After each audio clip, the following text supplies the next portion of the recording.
if LSU is as potent as they looked on Saturday offensively, all bets are really off for LSU moving forward.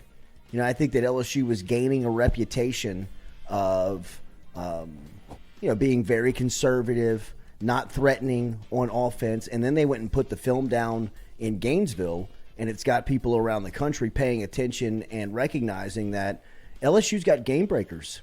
Some people, that was the first time they've seen Brian Thomas.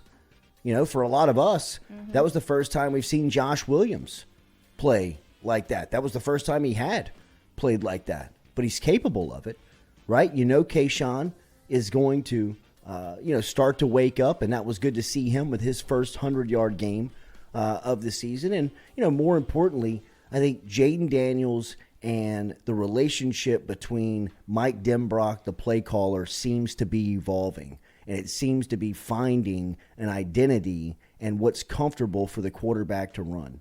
Last week, I thought that Daniels looked as comfortable as we've seen him since he's been calling the shots at LSU. And I think a lot of that goes into how he played, obviously. First things first, all credit goes to him. But, Denbrock, I thought, really helped him out.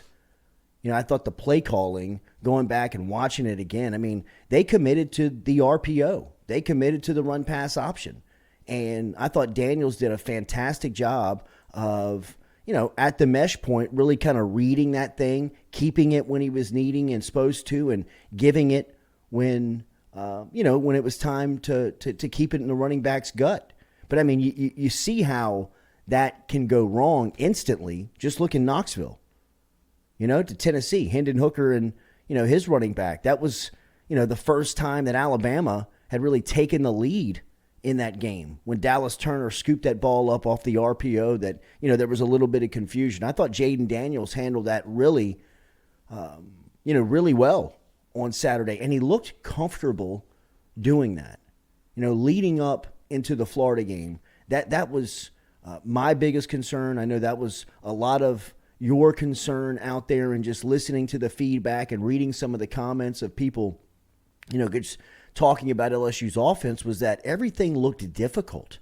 Everything looked very clunky. Everything felt like it was hard to do. And on Saturday, I thought LSU really found a rhythm for Daniels, and a lot like the point spread says by what's happening with this game here with Ole Miss, and kind of what the wise guys are saying in Vegas, is that maybe LSU is for real. If they can score and they're going to take shots, well, they've got as many playmakers as anybody in the country. And like we've forecasted and kind of looked down the line. And look, first things first, man, you got to show up on Saturday, and you got a hell of an opponent coming in with a top 10 group in Ole Miss. And Lane Kiffin coming in undefeated. Nobody's overlooking anyone within the football program, but in our business, we can look down the line and say, Alabama is beatable, and they're beatable by a team that is constructed like LSU. When you look at the way that Tennessee beat Alabama, they took shots. They put pressure on the defensive backfield. One thing LSU can do, no matter who the DBs are, and Alabama's DBs aren't Alabama's real DB, they don't feel like they have that cachet of being the Tide's defensive backfield. Their LSU's wide receivers are going to put pressure on them if they're going to play like they did last Saturday, right? And look, that was one of 6. We've seen a lot of work. We've got an extended body of work to look at of LSU, and Saturday is the outlier versus Florida. That's the one that kind of stands out from the others. But if they can begin to play that way, to take shots down the field and put the ball in the wide receiver's hands, they can beat anybody left on their roster. And they really can. They can play with anyone on the schedule that remains. Texas A&M can't score. Alabama is beatable in the sense that if they can play, LSU, I'm saying, can play like they did last Saturday, where they can, score, they can keep up if you want to get into a shootout. And the same goes for Ole Miss. I'm expecting Ole Miss to put up points on Saturday, but if LSU found something last weekend versus the Gators, it doesn't scare me in the sense of, you might have to play keep up. Okay. This offense is made to do that. This offense is made to score points. It's the first time last week we saw Daniels getting the ball out of his hand quick into the hands of playmakers in space, playing one-on-one. That's what you want. That's how you win. That's how Tennessee's winning. That's how Tennessee's got the most explosive offense in the country, is they're just taking their athletes, putting them in space, and they're playing one-on-one. And they're beating the other guy. I'd love to see Brian Thomas go one-on-one the rest of the way out. Love to see Kayshawn in one-on-one opportunities. Love to see Malik Neighbors, John Emery, one-on-one chances. Would love to see Jayden Daniels run the ball when the time is right. LSU's got an offense that if you're a defensive coordinator, you're looking at and saying, hey, we better be ready for a lot of stuff this week, because there's a lot of things they can do if they get it moving. Again, 1 out of, 6 of these things. Hunter Howell, beware of Jordy's Kool-Aid, you guys. I feel you. I feel you. I'm sipping on it. Don't drink Kool-Aid. I'm sipping on it. But, I'm looking at Saturday, and I'm seeing the offense that we all kind of expected going into the season of what it to be, right? I know that's what I kind of left spring thinking, wow, this team's going to be heavy RPO. This team is going to be heavy and kind of spread you out, get the ball out of your hand quick, not put the pressure on the offensive line that's, very unstable up to this point, and spread the ball out to the strength of your team. The strength of LSU's team is on the outside on offense. And last week was the first time we saw those guys with the ball in their hand. I don't understand why you wouldn't try to make that happen every week. That's advantage you.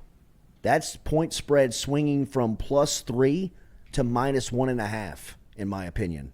I think that the Sharks are looking at it saying,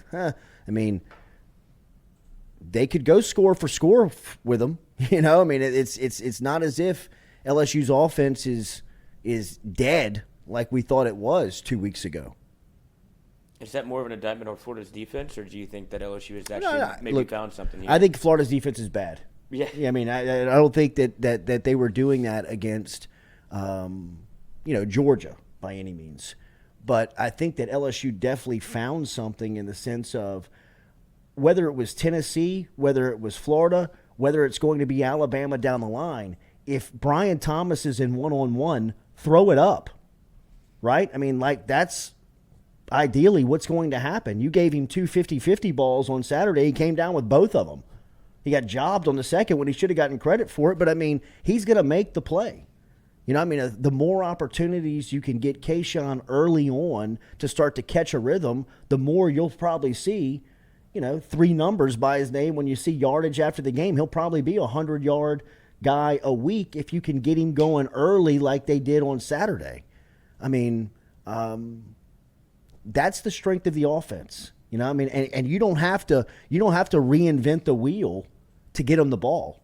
I thought that the way that the game was called on Saturday, John Emery, whether it was on his third down pickup or whether it was on the play he nearly scored on or the play that he did score on, was just a little straight out of the backfield, get into the flat, turn around, balls on you. Nobody's guarding him. Turn around, he's got a cornerback coming off of a stalk block on a wide receiver on the outside, make him miss and get down the field. You'll take your chances on that with Emery playing one-on-one with a guy like that. Absolutely.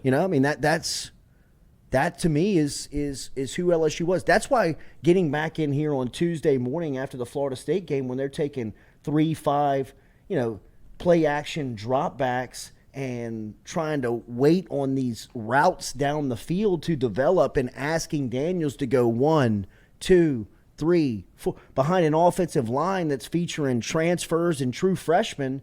you're like, what the hell is going on? Like, why would you?